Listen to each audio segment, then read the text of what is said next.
நீங்கள் எல்லாரும் விக்ரம் பற்றி பேசி கொண்டிருக்கும் பொழுது அந்த படம் பார்த்தது வந்து அதை யோசிச்சுக்கிட்டு இருந்தானே. இன்னொருத்தர் அமீரா இருப்பார் நினைக்கிறேன், விக்ரமை அறியாதவர். ஆனால் ஒரு இயக்குனரை ஸ்தூலமாக அறிய வேண்டியதில்லை. ஒரு இயக்குனர் என்பது அவருடைய படம் தான். அந்த படம் மூலமாகத்தான் அறிகிறோம். மதையான கூட்டத்தை ரசித்த 100 பேர், 1000 பேர், 1,00,000 பேரில் யாருக்கும் விக்ரம் சுகுமார் தெரியாது. ஆனால் அந்த படத்தை எடுத்தவர் என்ற முறையில் அவர் மேல் மிகப்பெரிய மரியாதையோடு இருந்திருப்பார்கள். அப்படி ஒரு மரியாதையோடு தான் நானும் அந்த ரசிகர்கள் ஒருவனா இந்த நிகழ்ச்சிக்கு வரணும்னு சொன்னோன்னா அவசியம் வந்தாருன்னு நான் சொன்னேன். எனக்கு அந்த படம் பார்க்கும் பொழுது ரொம்ப வியப்பாக அதனுடைய டீட்டெயிலிங் வந்து எனக்கு அவ்வளோ பிடிச்சிருந்துச்சு. எனக்கு அதில் வந்து கதிரை எவ்வளோ பிடிச்சிருந்துச்சோ அந்த அளவுக்கு கலையரசன் ரொம்ப பிடிச்சிருந்துச்சு. யார் கலையரசன் கவனித்தது வந்து நான் அந்த படத்தில் தான் கவனித்தேன். அதுக்கு முன்னாடி அவர் இத்தனை படம் பண்ணியிருக்கதா எனக்கு சொல்லித்தான் தெரியும் எனக்கு. அதை போல் வந்து வேலராமமூர்த்தி அவர்களை வந்து அவருடைய நூலின் வழியாக, அவருடைய நண்பர் சௌபா வழியாக ரொம்ப அணுக்கமாக பக்கத்தில் பார்த்தவன் நான் பார்த்த அந்த வேலராமமூர்த்தி அப்படியே திரையில் பறக்கும் பொழுது அந்த வேலராமமூர்த்தியை மிஞ்சி ஒரு சிவனம்மா வந்து நிற்கும் பொழுது எனக்கு சிவனம்மா படம் முடிச்சு வெளியே வர வரைக்கும் ஞாபகத்தில் இருந்துக்கிட்டே இருந்தாங்க. அதுக்கு ஒரு 10 வருஷம் ஞாபகத்தில் இருக்காங்க, நேற்று வரைக்கும் ஞாபகத்தில் இருக்காங்க. அதுக்கப்புறம் எத்தனையோ நான் படம் பண்ணிட்டேன், நான் இன்னமும் சிவனம்மா தான் அப்படின்னாங்க. எங்களுக்கு ராதிகாவே இன்னும் பாஞ்சாலி தான், ஸ்ரீதேவியே இன்னும் மயில் தான், ரஜினிகாந்தே பரட்டை தான், அப்படியும் நீங்கள் சிவனம்மா தான் கடைசி வரைக்கும். ஒரு கதாபாத்திரம் ஏற்படுத்திய பாதிப்பிலிருந்து கதாபாத்திரங்கள் வெளியே வந்து விடுகிறார்கள், ரசிகர்கள் வெளியே வருவதே இல்லை. திரும்ப திரும்ப அதைத்தான் பார்க்க விரும்புகிறான். நீங்கள் ரஜினிகாந்த் எத்தனை ஹீரோவன் நடித்தாலும் மறுபடியும் என்னைக்கு இதே எப்படி இருக்கு கேட்குறாரோ அன்னைக்கு தான் அவர் நமக்கு பிடிச்சாள். என்னைக்கு மறுபடியும் ஒரு வில்லனாக இருக்காரோ அன்னைக்கு தான் அவர் நமக்கு பிடிச்சாள். ஏன்னா அவர் அப்படித்தான் பதிச்சிருக்காரு, அப்படித்தான் ஞாபகத்தில் இருக்கும்.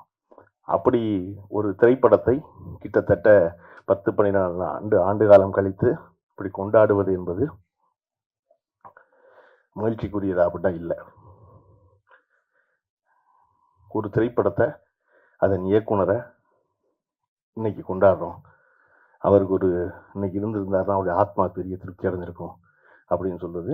திருப்தி அடைந்திருப்பது நம்முடைய ஆத்மாவை தவிர விக்ரம் சுகுமாரின் ஆத்மாவாக இருக்கவே முடியாது. அது இருக்க முடியும். அந்த ஆத்மா என்ன சொல்லணும்னா, அயோக்கிய பயலா இன்னைக்கு கூடுறீங்களா எல்லாரும் இல்லையா? அப்ப என்ன செய்வது அப்படின்னா, நடிகர்கள் எல்லோரும், தயாரிப்பாளர்கள் எல்லோரும் தொடர்ச்சியாக இயக்குநர்களை வைத்து அடுத்தடுத்து படங்கள் செய்வதுதான் ரொம்ப முக்கியம். நீங்கள் நினச்சி பாருங்க, பேசுகிற 10 நிமிஷத்துக்குள்ள கோயம்புத்தூர் ஸ்லாங் எட்டி பார்க்குற கதிரையும், நான் வந்து மீஞ்சூர் அம்மாவுக்கு பிறந்தவன் சொல்கிற கலையரசனையும் கொண்டு போய் மதியான கூட்டத்தில் ஒருத்தரை ஆக்கிட முடியும் ஒரு இயக்குனராலேனா, அந்த இயக்குனரை ஒவ்வொரு படத்துலையும் அயோக்கிய பயில தீக்குளிக்க சொல்லிக்கிட்டே இருப்பாங்க. இங்கே இயக்குனர் ஒவ்வொரு படத்துக்கு தீக்குளிக்கணும், ஒவ்வொரு படத்துக்கும் நிரூபிக்கணும். ஆனால் நடிகை நிரூபிக்க வேண்டாம். நடிகன் 10 தோல்வி படம் எடுத்துகிட்டு வரலாம், அவங்களுடைய என்ன சொல்லுவான்னா, இயக்குனருக்கு நான் வாய்ப்பளிச்சேம்மா. இயக்குனர் வெற்றி பெற்றுட்டாருன்னா காலம் உள்ளளவு மறக்க மாட்டேம்மா. எப்போ வரைக்கும்? மறுபடியும் அடுத்த படத்தில் தீக்குளிக்கிற வரைக்கும். நீங்கள் அடுத்த படத்துலையும் தீக்குளித்து நிரூபிக்கணும். ஆனால் ஒரு பொழுதும் நான் இல்லாத பொழுது நீ என்ன செஞ்ச அப்படின்னு ராமன்களை பார்த்து தீக்குளிக்க சொல்கிற வாய்ப்பு சீதைகளுக்கு வாய்ப்பதே இல்லை, இல்லையா? எப்படி ஒரு இயக்குனர் படத்துக்கு படம் நிரூபிப்பான்? ஏன் இன்னைக்கு ஏவிஎம் போல நிறுவனத்தையும் தேவர் நிமிஷம் கொண்டாடுறாங்க அப்படின்னா, அது ஒரு படம் ஓடும் ஓடாது, அது பரவாயில்ல, அந்த டேரக்டர் கூப்பிடுவோம்ப்பா, சொன்னபடி எடுத்தாருப்பா, வச்சு கொண்டு நடத்துவோம்ப்பான்னு. அப்போ இந்த படத்தை இதை போன்ற இயக்குநர்களை தொடர்ந்து நிறைய பண்ணும். நான் பேசுறதுக்கு இருக்கும், கதிர் பேசிக்கிட்டு இருக்கும், அது அமீன் சார் கிட்ட சொன்னார், நீங்கள் கதிரை வச்சு ஒரு படம் பண்ணலாமே பண்ணார். யார்? நானா அப்படின்னு. யாரை வச்சு அப்படின்னு? கதிரை வச்சு அப்படின்னாரு. சொல்லிட்டேன், சிரிச்சிட்டு சும்மா இருந்தேன். எனக்கு அமித் ரொம்ப பிடிச்சது என்னன்னா, அடுத்து நான் என்ன சொல்ல போறோம் அதை அவரே சொல்லிடுவாரு. அடுத்து அவர் சொன்னார் குனிஞ்சிட்டு, ஏன் இதை நீ பண்ணலாமேன்னு கேட்குறீங்களா அப்படின்னாரு. நானும் அமீரும் சேர்ந்து கதிர்ட்டு சொல்வது என்ன அப்படின்னா, இவ்வளவு இளமையா இருக்கீங்க, இவ்வளவு எங்க இருக்கீங்க, இவ்வளவு துடிப்போடு இருக்கீங்க, தயவு செஞ்சு வருஷத்துக்கு 5 படம் பண்ணுங்க, என்ன கேடு உங்களுக்குலாம்? என்ன நீங்க கரெக்டான கதையை கண்டுபிடிச்சிருக்கீங்களா? டைரக்டரை கண்டுபிடிக்க முடியாது கரெக்டான கதையை. மம்முட்டி சொல்றாரு 75 வயசுல நல்ல படம்ங்கிறது அமையுதுங்க, எல்லாருமே நினைக்கிறோம், எனக்கும் தெரியாது. எனக்கு படம் ஓடுனதுக்கு அப்புறம் எனக்கு தெரியும் படம் ஓடுனுச்சுன்னு. அதோட அப்படியானு எல்லாருமே நல்ல படம் நினைக்கிறேன். அதனால விறுவிறு நடிக்க வேண்டியதானே. இல்லையா? இதில் பத்தாவதுக்கு அந்த ப்ரொடியூசர் கவுன்சில் அறிக்கை எனக்கு என்னன்னு தெரியல. ஓடிடி எல்லாம் போய் நடிக்காதீங்கன்னு நடிகர்ல போகிறான். அதாவது சினிமாவில் நடித்தா ஓடியில் நடிக்காதீங்க, சினிமாவில் இயக்குனா ஓடிடியில் போய் படம் இயக்காது. ஐயா என்ன நடக்குது உலகத்துலன்னு புரியாமல் இவன் வேற குறுக்க நடக்கான்டான்னு குனிய வச்சு முதுகில் அடிக்கிறவங்கள எப்பவுமே கால மெதுவும் அதுக்கு பொருந்தாத ஒன்று பேசிக்கிட்டே இருக்கு அந்த கவுன்சில். நடிகர்களை இன்ஸ்டாகிராமில் பார்த்து கூப்பிட்டுக்கிட்டு இருக்காங்க.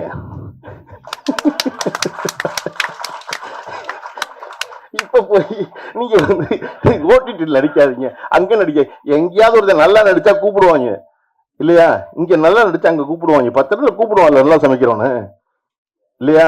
அப்ப இது என்ன இப்படித்தான் நல்ல ஞாபகம் இருக்கு இன்னமும். அதாவது டெலிவிஷன்ல வந்து ப்ரோக்ராம் பண்ணாதீங்க. 20 வருஷத்துக்கு முன்னாடி ஊர்வலம் போனாங்க இப்போ மவுண்ட் ரோட்ல. கமல்ஹாசன் மட்டும் கதவை சாத்திட்டு வரமாட்டேன்ட்டாரு.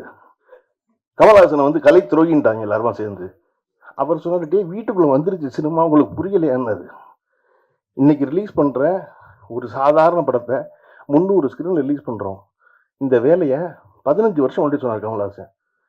தயவு செஞ்சு நடந்து போற தூரத்தில் இருக்க தியேட்டர்ல போற ரிலீஸ் பண்ணுங்க படத்துக்கு. சினிமாவுக்கான வாழ்நாள் காலம் குறைஞ்சிருச்சு, அதற்கு பதிலாக வியூவர்ஸை தான் நான் மதியப்படுத்தணும் அப்படின்னு சொன்னாரு. அதெல்லாம் சினிமாவை என்ன நீங்க அப்படின்னாங்க. இப்படி எல்லாம் தொடர்ச்சியாக இன்னொன்று வேற, இந்த யூடியூப்ல உட்காந்துக்கிட்டு பணம் சம்பாதிச்ச அத்தனை ப்ரொடியூசர் உட்காந்துக்கிட்டு சினிமாவே ஓடலைன்னு சொல்லிட்டு படம் எடுத்துட்டே இருக்காங்க. இந்த வேலையை மல்லிப்பாட்டி விட்டு விறுவிறுன்னு நிறைய வேலை செய்வதுதான் முக்கியம். அந்த கவுன்சில் அறிக்கை அதுதானான்னு தெரியல முழுமையா. ஏன்னா எனக்கு அதுல இருந்து சத்யஜோதி தியாகராஜர் இருந்தாரு, அவர் அறிவானவர். இல்ல சேர்க்க சரியில்லை அவருக்கும் தெரியல. இல்ல அங்க நடிக்காது இங்க நடிக்காதுன்னு. அதான் அமித் சொன்னா அப்படியா சொல்லியிருக்காங்க, சும்மா இருக்க மாட்டாங்க வேற அப்படின்னாரு. அத இப்படி இருக்க காலச்சூழல்ல விக்ரம் சுகுமாரன் போல இங்க 100 இயக்குநர்கள் இருக்காங்க இல்லையா? நமக்கு முன்னாடி இருப்பவர்களை எப்படி கொண்டாடுகிறோமோ. நான் சமீபத்தில் ஒரு கவிதையினுடைய தமிழ் மொழிபெயர்ப்பு படிக்கும்போது அந்த அம்மா வந்து வெளிநாட்டு அம்மா விமானத்தில் போகும்போது தன்னோட ஒரு செடியை தூக்கிட்டு போறதா சொல்லி வர்ற கவிதையில, ஏன் எப்பொழுதுமே கையில் ஒரு செடியை தூக்கிட்டு போகணும் நாடு விட்டு நாடு போகும்போது அப்படின்னா, தன் வேர்களோடு இருக்கிற தொடர்பை விட்டு போகாமல் இருப்பதற்காக நான் தூக்கி செல்கிறேன்னு சொல்லுவான் அந்த கிழவி. அதை போல நமக்கு முன்னாடி இருப்பவர்களை வந்து நம்முடைய முன்னோடிகளை எப்படி கொண்டாடுகிறோமோ அப்படி நமக்கு பின்னாடி வந்தவர்களையும் கொண்டாடுவது ரொம்ப முக்கியம். பின்னாடி வருபவர்களுக்கு இந்த இருக்கான் பிரமாதமான அவர் சொல்றது ரொம்ப முக்கியம். என்னுடைய இயக்குனர் பார்த்திபன் அவர்களை நான் எப்பொழுதும் நினைத்துக் கொள்வதற்கான காரணம், பாக்கியராஜ் அவர்கள் ஒரு மிகப்பெரிய சாதனைக்கு சொந்தக்காரர். தன்னுடைய இயக்குனரை கொண்டாடும் பொழுது எவ்வளவு மனம் மகிழ்ந்து மனம் நிறைந்து கொண்டாடுவாரோ, அப்படி எந்த சாதனையும் செய்யாத தன்னுடைய உதவியாளனாகிய என்னை கொண்டாடும் போதும் அதே போல பழனி பிரமாதனால் என்னை கொண்டாடுவார்.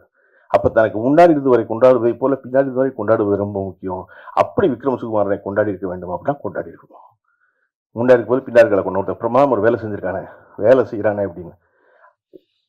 இந்த புத்தகத்துல வந்து ஒரு வரி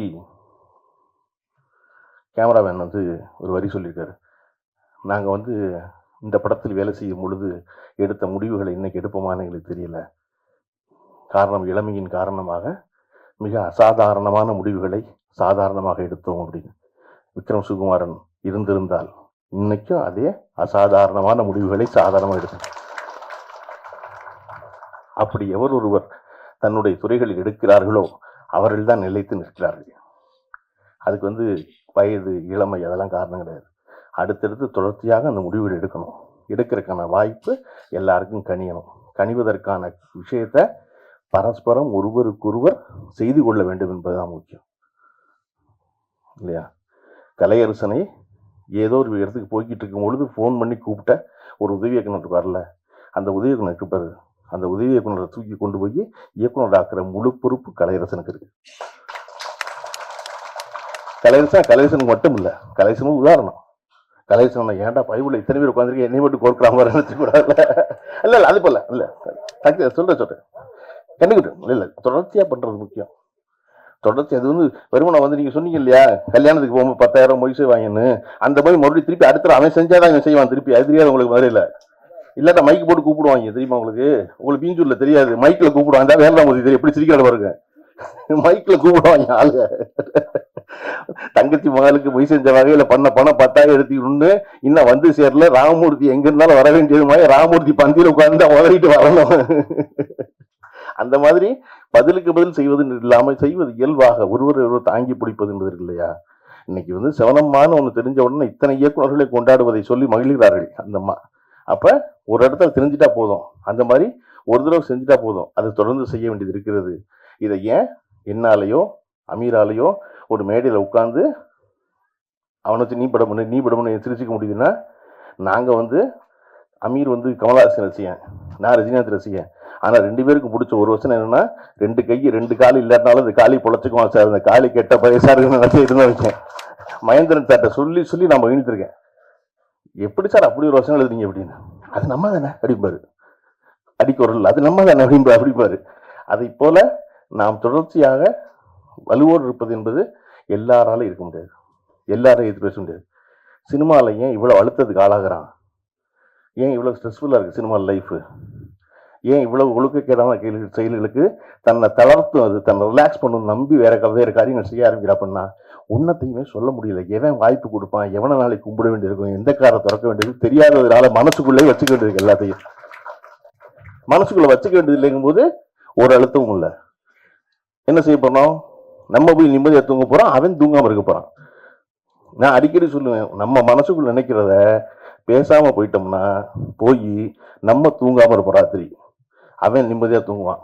நம்ம நினைச்சதை பேசிட்டோம்னா அவன் போய் தூங்காம இருக்க போறான், நம்ம போய் நிம்மதியா தூங்க போறோம். அப்ப நமக்கு பிபி வராது, நமக்கு ஹார்ட் பிளாக் கிடையாது, நமக்கு ஒண்ணுமில்ல. நம்ம பாட்டுக்கு அடுத்த நாள் புத்தகத்தை படிச்சுட்டு வேலராமூர்த்தியவோ பிரபஞ்சனையோ படிச்சு விட்டு நம்ம பாட்டுக்கு பேசாம இருக்கலாம் இல்லையா. அப்ப இங்க அதை போல வாய்ப்பு எல்லோருக்கும் அமைவதில்லை. விக்ரம் சுகுமாரனுக்கு அமைஞ்சதுக்கான காரணம் அவருக்கு தைரியம் தான். எனக்கு சோப்பு டப்பா கூட கிடைக்கல அப்படின்னு சிரிச்சுட்டே சொல்ல முடிஞ்சு அப்படின்னா அதெல்லாம் வாங்கிக்கலாம், பரவாயில்ல நினைச்சிருக்கான். அதை போல 100 பேர் நம்மை சுற்றி கொண்டே இருக்கிறார்கள். சுற்றி கொண்டே இருப்பவர்களை எல்லோருமாக சேர்ந்து அவர்களின் கனவுகள் நனவாக அதற்கான வாய்ப்பை வழங்குவதற்கான துவக்கமாக இந்த விழா இருக்கும் எனில் நான் உங்களைப் போலவே பெரிதும் மகிழ்வேன். விக்ரம் சுகுமாரன் இந்த வாய்ப்பை ஏற்படுத்தி கொடுத்திருக்கிறார். அவர் வழியில் பல விக்ரம் சுகுமாரனை உருவாக்குவோம் என்று சொல்லி விடைபெறுகிறேன். நன்றி, வணக்கம்.